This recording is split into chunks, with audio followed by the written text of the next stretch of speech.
오늘 우리에게 주시는 하나님의 말씀은 신약성경 고린도후서 3장 1절에서 3절까지의 말씀입니다.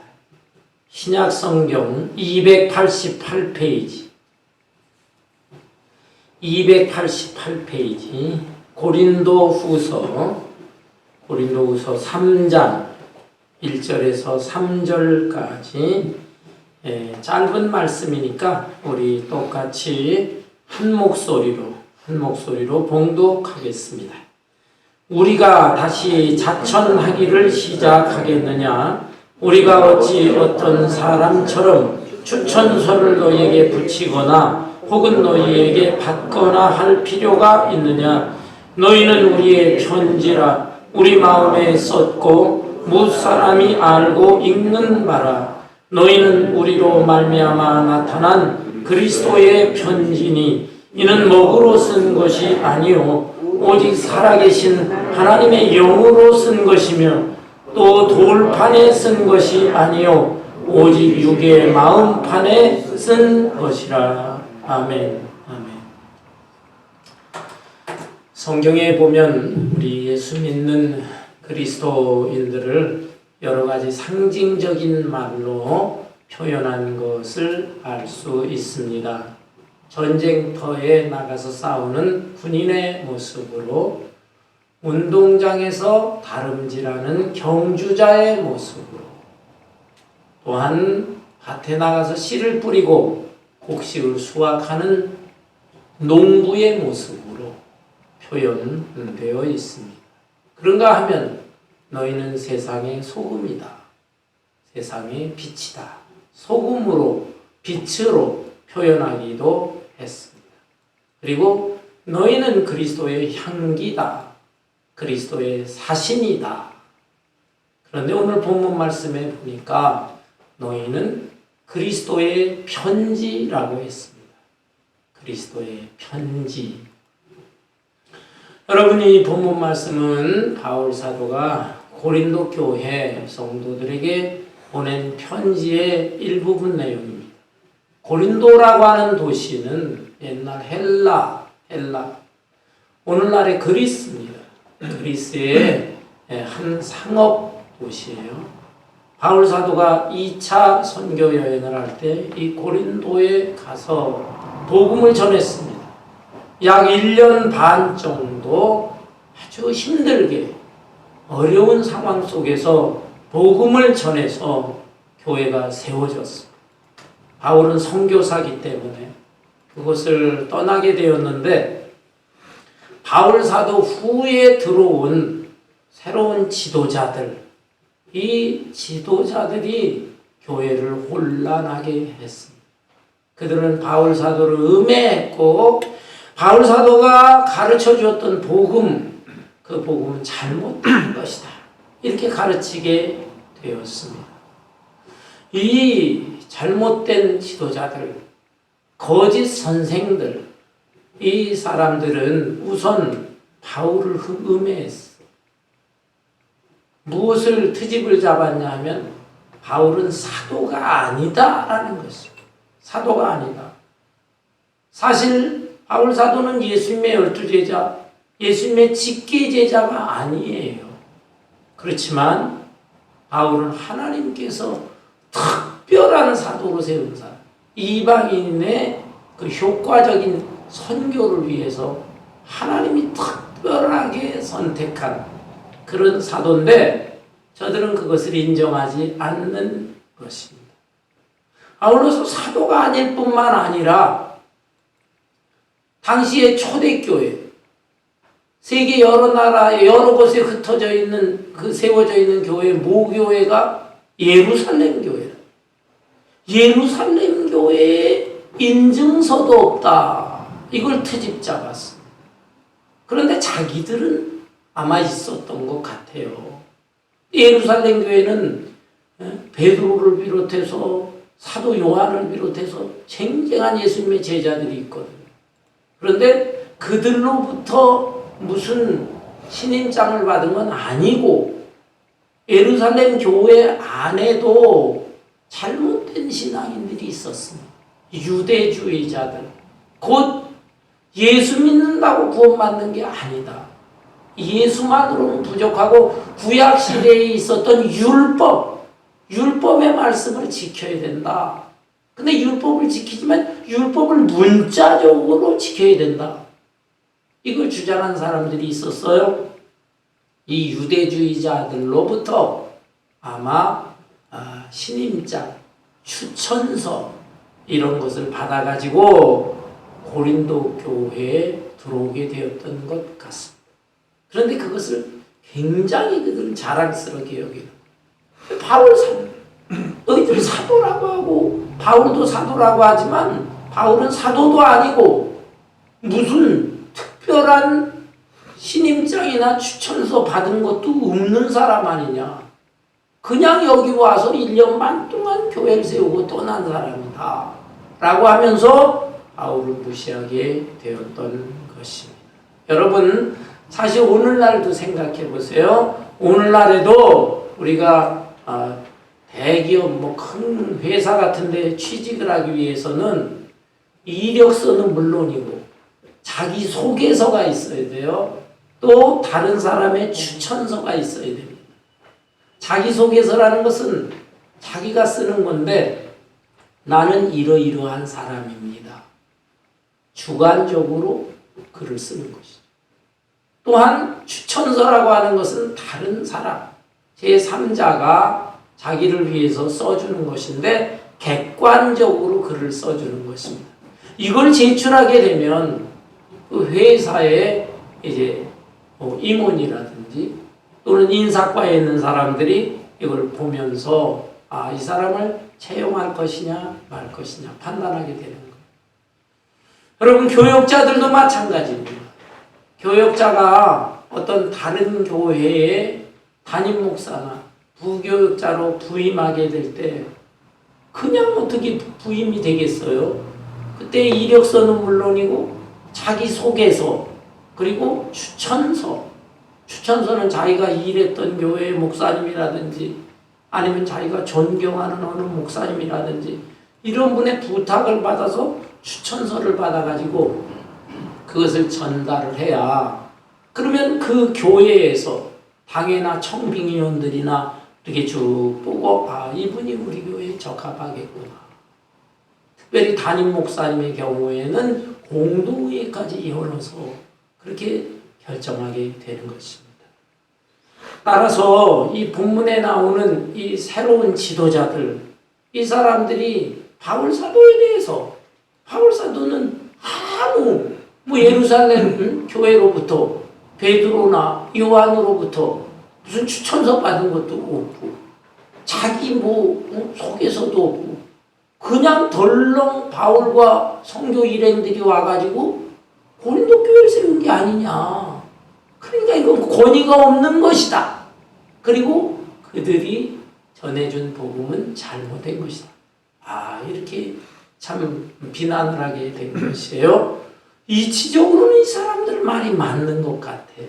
그런데 그 속마음, 왜 이 사람들이 이런 걸 트집 잡느냐 하면 속마음이 바울을 어떻게든지 그 권위를 꺾어버리고 그 다음에 또한 이 바울의 일행들, 같이 선교 일행들이 전한 이 복음, 이게 잘못된 것을 자꾸 전해서 교회를 혼란에 빠뜨리고자 했던 이런 사람들이었어요.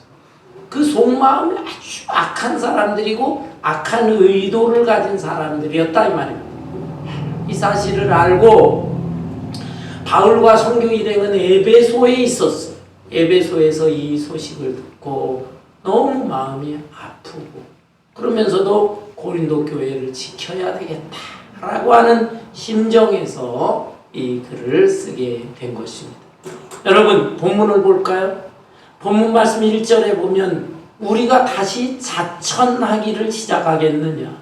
우리가 어찌 어떤 사람처럼 추천서를 너희에게 붙이거나 혹은 너희에게 받거나 할 필요가 있느냐?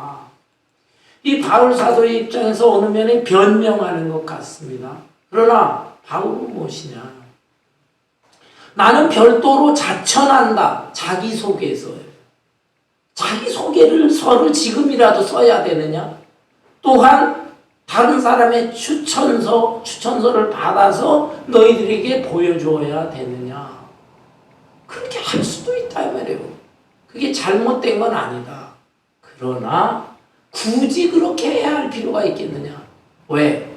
나와 우리 선교 일행들은 하나님께서 이방 선교를 위해서 세운 하나님의 종들이다. 그리고 우리가 너희들에게 가서 1년 반 동안이나 정말 마음 진심을 담아서 진리의 말씀을 전하지 않았느냐? 그리고 그 전한 말씀을 너희들이 받아들이지 않았느냐? 고린도 교회 성도들이 받아들였잖아요. 그러면서 사랑과 정을 나누면서 우리가 서로 교통했는데 뒤늦게 지금 와서 뭘 새삼스럽게 다시 자기소개서도 쓰고 무슨 또 다른 추천서 이런 것들이 필요하겠느냐. 그리고 우리가 또 다른 데 가서 복음을 전하고 교회를 세운다 할 때 그때 또 굳이 너희들의 추천서를 또 받아가지고 또 다른 데 가서 그렇게 해야 되겠느냐. 그럴 필요가 없는 게 아니냐. 이렇게 말씀하고 있는 것입니다. 그러면서 2절에 보니까 너희는 우리의 편지라. 우리 마음에 썼고 뭇사람이 알고 있는 바라. 너희는 우리로 말미암아 나타난 그리스도의 편지니. 예. 사실 종이에 쓴 글, 자기소개서나 추천서나 무슨 편지나 이런 것들보다는 그거보다 더 중요한 거는 뭐냐? 너희들 자신이 아니냐. 너희들 자신은 우리가 복음을 전함으로 인해서 너희들이 복음을 받아들이고 하나님의 자녀가 되었는데 글로 써놓은 편지보다는 굳이 편지라고 하면 너희들 자신이 하나의 편지다. 그리고 너희들 자신이 이제 앞으로 우리에 대한 추천서 자체라고도 할 수 있다. 이렇게 설명하고 있는 것입니다. 여러분, 이러한 배경과 맥락 속에서 그렇다면 그리스도의 편지란 무엇인가? 그리스도의 편지의 특징을 몇 가지로 살펴봐야 되겠습니다. 지금 바울 사도는 고린도 교회 성도들, 너희들은 우리들이 복음을 전해서 그 복음의 진리를 간직하고 있다. 그러니까 너희들 자신이 우리의 편지나 마찬가지다. 그런데 우리는 우리 사상을 전한 게 아니라 우리가 믿는 예수 그리스도를 전했기 때문에 우리도 그리스도의 편지, 너희들도 그리스도의 편지라고 하는 것이. 여러분, 편지라고 하는 것은요, 편지의 내용이 무엇이냐에 따라서 편지의 성격이 결정됩니다. 예를 들어서 연애 편지가 무엇입니까? 연애 편지라는 것은 사랑하는 남녀가 그 주고받는 편지인데 편지 내용을 보면 I love you. 내가 너를 사랑해. 너무너무 보고 싶어. 만난 지 얼마 안 됐지만은 또 보고 싶어. 뭐 이런 내용들이 지금 담겨 있는 거 아니겠어요? 그 편지의 내용을 봐서 이 편지는 연애 편지구나 라는 것을 알 수가 있어요. 또한 늙으신 부모님, 오래된 스승, 선생님 이런 분들에 대해서 어떻게 지내십니까? 인사를 드리고 그리고 부모님의 은혜, 선생님의 은혜에 대해서 고마움을 저는 한시도 잊지 않습니다. 그러면서 편지를 쓴다면 그 편지는 무슨 편지? 문안 편지 또는 감사의 편지가 되는 것입니다. 중병에 걸려가지고 생사를 오가는 사람들 또는 여러 가지 딱한 처지에 있어서 지금 그 힘든 그 고통을 견디기 어려운 분들이 있어요. 그런 분들에게 힘을 내라. 그래도 희망을 가지라고 글을 써준다면 그런 편지는 위로의 편지 또는 격려의 편지라고 할 수가 있습니다. 그런데 바울 사도나 고린도 교회 교인이나 오늘날의 우리들이 예수 그리스도의 편지라고 한다면 우리는 우리의 마음속에 무엇이 간직되어 있어야 할까요? 예수 그리스도로 가득 차 있어야 된다 이 말입니다. 예수 그리스도는 하나님의 아들이시다. 우리의 구원자이시다. 예수님은 길이요 진리요 생명이 되신다. 예수만이 유일한 소망이 되신다. 이러한 그 내용이 내 마음속에 있고 그것이 분명하고 확실하게 신앙 고백이 되어져야 합니다. 이런 사람이 예수 그리스도의 편지인 것이죠. 그런데 오늘날에 어떻습니까? 교회는 다녀. 교회는 다니지만은 그 마음속에 예수에 대한 확신이 없어요. 그냥 사람들 어울리는 친교 목적으로. 교회 다니면은 또 여러 세상 정보를 얻을 수가 있어. 이런 여러 가지. 그리고 교회를 다니면 그래도 목사의 이 설교 중에서 좋은 내용들이 많으니까 교양을 좀 쌓기 위해서 교회 다니는 분들이 있습니다. 그리스도의 편지라고 보기가 어려워요. 뿐만 아니라 지금 오늘날 이 세상 사회를 어지럽히는 사람들이 있습니다. 이단의 교주들. 그 사람들을 보면은 기독교 이름은 다 붙어요. 기독교 무슨 성교회 어쩌고 저쩌고. 그런데 그 속 내용을 들여다보면 우리 예수 그리스도와는 전혀 다른 진리의 말씀이 아닌 거예요. 그런 사람들은 자기들이 그리스도의 편지라 주장할지 모르지만 참된 편지가 아니고 가짜 편지들이다 라고 하는 것이. 여러분, 예수 그리스도에 대한 분명한 신앙 고백이 있을 때 그리스도의 편지입니다. 두 번째 그리스도의 편지의 특징이 무엇일까요? 그것은 다른 사람에게 전달이 되어져야, 잘 전달이 되어져야. 편지의 목적이라고 하는 것은 그 받아야 할 그 수신자에게 전달이 제대로 되어져야 하는 것, 그것이 최종적인 목적인 것입니다. 아무리 편지를 잘 썼나 할지라도 그 수신자에게 그 편지가 전해지지 않는다고 한다면 그 편지의 역할과 사명을 제대로 감당한 것이 아닌 것이죠. 그런데 옛날에는 이 글을 쓸 때 오늘날과 같은 종이가 없었어요. 종이가. 그래서 이 종이가 발명되기 이전에는 나무판 같은데 글을 몇 자 썼어요. 또는 짐승의 가죽을 벗겨가지고 그 가죽을 말려서 그 가죽 위에다가 글을 썼어요. 좀 많은 양은 두루마리식으로 만들어가지고 비교적 긴 글을 쓸 수가 있었습니다. 그리고 그 이후에 파피루스 종이가 발명되었어요. 파피루스라고 하는 것은 갈대 나무인데 그 껍질을 얇게 벗겨서 그 벗겨놓은 그 갈대 껍질을 나란히 펴놓고 압축기로 꽉 눌러요. 그러면 종이 비슷해져. 그게 파피루스 종이라고 하는데 여기에 비교적 글을 많이 썼습니다. 그렇지만 오늘날의 종이와는 비교가 되질 않아요. 그래서 글을 쓰는 사람이 몇 자 이렇게 써놓고 이 편지를 전해주는 사람, 전달해주는 사람한테 글 쓴 사람이 자신의 마음, 의도를 충분히 얘기해 줍니다. 그러면 그 사람이 편지를 들고 가서 전해주면서, 편지는 굉장히 내용이 요약되어 있으니까 분명하지 않으니까 이 사람이 말로, 보낸 사람의 뜻을 말로, 표정으로, 태도로, 행동으로 그것을 잘 보여줘야 된다라는 거예요.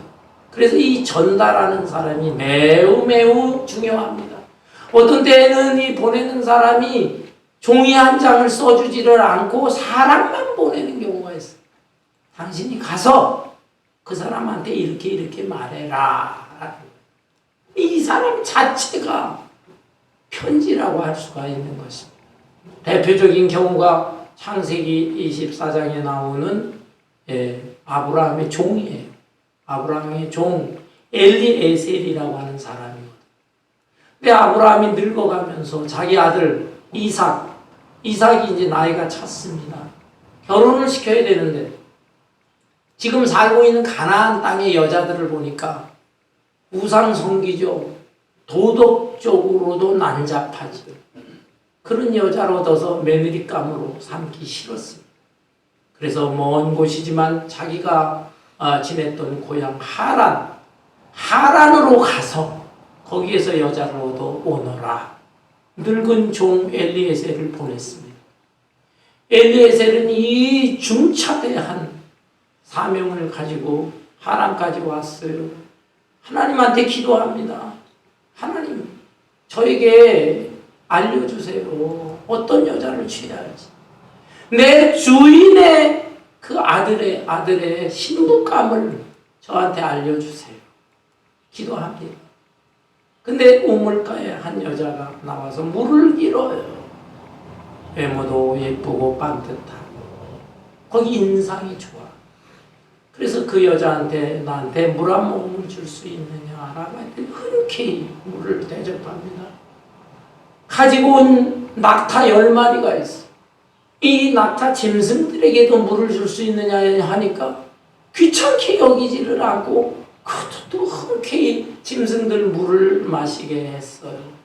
야, 이 엘리에셀은 너무 기뻤어요. 하나님이 예비한 신부감인가 보다. 그리고 그 집으로 좀 들어갔으면 좋겠다 해서 그 집에 어머니가 있었고 오라버니가 있었어. 자기가 이곳에 왜 왔는가 자초지종을 다 얘기를 합니다. 어머니와 오라버니도 깜짝 놀라죠. 그러면서 자기 딸 여동생에게 너의 의함은 어떻게 하냐. 이 사람을 따라서 저 먼 곳 아브라함의 집으로 시집가서 거기 이삭과 결혼하겠느냐라고 물었습니다. 근데 그 자리에서 그냥 리브가 저 가겠습니다. 별로 생각하는 것도 없이 그냥 그대로 결단을 해버려요. 이 리브가인데 어떻게 리브가가 이런 결단할 수가 있었을까요? 자기 남편감 이삭의 얼굴을 본 적이 없습니다. 그렇다고 아브라함 시아버지 짤인데 아브라함 보지도 않았습니다. 다만 이 늙은 종 엘리에셀, 이 엘리에셀을 보니까 인상도 좋은 것 같고 말 한마디, 그 다음에 그 매너, 태도, 행동 이런 게 아주 쏙 마음에 들었던 거예요. 이 사람의 모습이 이런데 이 사람의 주인이야 오죽하겠느냐. 그리고 이 사람 주인의 아들도 훌륭할 것이다. 이렇게 느껴져서 결단을 했다 이 말입니다. 여러분, 이런 것을 볼 때 우리가 그리스도의 편지라고 한다면 정말 우리의 이 모습에서 예수 그리스도의 모습이 나타나야 되는 것이죠. 말 한마디, 행동 하나하나, 그 몸가짐, 태도 이런 것들을 통해서 예수 그리스도의 모습이 나타날 때 정말 이 영적인 진리를 알고 또 영적으로 방황하면서도 구원을 받기를 원하고 하는 물에 빠져 죽어가는 그런 영혼들이 세상에 너무 많이 있는데 우리의 모습을 보면서 그들이 감동을 받고 돌아올 수가 있는 것입니다. 여러분, 전도하게 보면 이런 말이 있어요. 한 사람이 그리스도인, 크리스찬이 되는 것은 예수를 만나서 크리스찬 되기 이전에 예수를 잘 믿는 그리스도인, 크리스찬을 먼저 만난 후에 크리스찬이 되는 것이다. 그렇습니다. 이런 면에서 볼 때 우리가 진정으로 전도하기 위해서는 나가서 말로도 잘하고 그러나 우리의 모습으로 몸가짐으로 행동으로 전해져야 된다. 곧 우리 자신이 예수 그리스도의 편지가 되어서 이 편지를 꼭 받아보아야 할 사람들에게 제대로 잘 전해져야 한다라고 하는 것입니다. 아울러 세 번째로 그리스도의 편지의 특징은 무엇이냐 하면은 성령께서 성도의 마음속에 복음으로 새겨놓은 편지다라고 하는 것입니다. 여러분, 이 본문 말씀을 볼까요? 3절에 보면 너희는 우리로 말미암아 나타난 그리스도의 편지니 이는 먹으로 쓴 것이 아니요 오직 살아계신 하나님의 영으로 쓴 것이며 또 돌판에 쓴 것이 아니요 오직 육의 마음판에 쓴 것이라 라고 했습니다. 종이 위에 먹으로다가 쓴 편지, 이런 글자는 시간이 오래 가면 종이가 찢어질 수가 있잖아요. 또한 그 먹은 변색이 돼버립니다. 그래서 그 글이 오래 남을 수가 없는 것이에요. 이거보다 오래 남을 수 있는 것은 돌에다가 새겨놓는 것이에요. 돌에 새겨. 제가 장례식 같은 걸 하면서 공동묘지를 자주 가잖아요. 그 묘지에 보면은 비석들이 있어요. 어떤 비석은 이렇게 곧게 수직으로 세워놓은 비석도 있고, 요즘은 또 대부분 그냥 이렇게 넓게 해서 땅 속에 이렇게 묻어놓는 비석들도 있습니다. 근데 어떤 비석들은 관리가 제대로 안 돼 있어요. 오래되었던 것 같습니다. 아무개 하면서 거기에 몇 년 몇 월 며칠 출생, 몇 년 몇 월 며칠 사망 이렇게 되어져 있잖아요. 어떤 비석에는 그 밑에다가 글이 쓰여져 있어요. 사랑하는 남편, 사랑하는 아빠, 뭐 어쩌고 저쩌고. 근데 그 글이요, 이게 부식이 돼가지고 제대로 읽을 수가 없어. 비바람 눈보라를 맞은 것들은 이렇게 오래 가면 부식이 된다. 제가 10여 년 전에 중국을 방문했지요. 그런데 중국과 북한과의 경계 지역에 그 두만강이 있습니다. 두만강이 있는 근처, 거기에 광개토대왕비라고 있어요. 광개토대왕. 광개토대왕이 누군지 아시죠? 고구려의 대단한 왕입니다. 만주 일대까지 정복했던 그 왕인데, 그 업적을 기리기 위해서 그 아들 장수왕이라고 하는 아들이 아주 큰 돌로다가 그 비석을 만들어 놨어요. 높이가 6m가 넘는 그런 그 돌 비석인데, 거기에다가 광개토대왕의 업적을 갖다가 기려놓은 것입니다. 근데 그 글자를 읽어보는데요, 여러 글자가 다 뭉그러졌어. 다 부식되고 말이야. 얼마나 오래? 뭐 벌써 한 1500년 막 이렇게 됐으니까. 그래가지고 학자들이 그거를 해독하느라고 무진 애를 쓰는데 정확하게 해독을 못하고 있는 거지. 더 이상의 부식을 막기 위해서 유리로다가 다 사방에 울타리를 만들어서 보관하고 관광객들이 멀리서 볼 수 있게끔 이렇게 만들어 놓았습니다. 여러분, 돌에 새겨져 있는 글씨, 이것도 아주 오래가는 것은 아닙니다. 그렇지만 그리스도의 편지는 어떻게 새겨졌느냐? 하나님의 영, 성령께서 성도들의 마음판, 마음의 비석, 육의 비석에 새겨놓았다라는 하는 것입니다. 이렇게 새겨져 있는 글씨, 이 글씨는 계속 이어져 오는 것입니다. 그리고 종이나 돌판, 특히 돌판에 비해서 너무 편리해요. 돌판에 있는 글은 무거워. 들고 다닐 수가 없고, 또한 쉽게 깨질 수도 있어.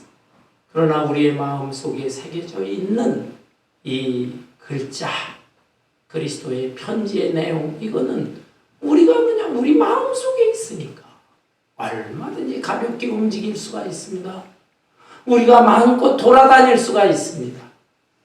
그러면서 만나는 사람들, 때를 얻든지 못 얻든지 우리는 이 편지를 전해줄 수가 있는 것이, 예수 그리스도의 복음을 전해줄 수가 있는 것이다. 이런 말씀입니다.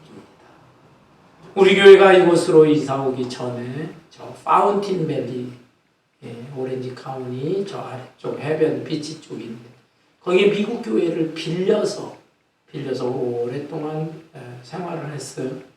제가 새벽 기도를 매일 가면서 새벽 예배 드리고 그 다음에 올 때쯤 되면 거기 사거리 교차로가 있고 교차로에서 저 한 80대 노인은 될 겁니다.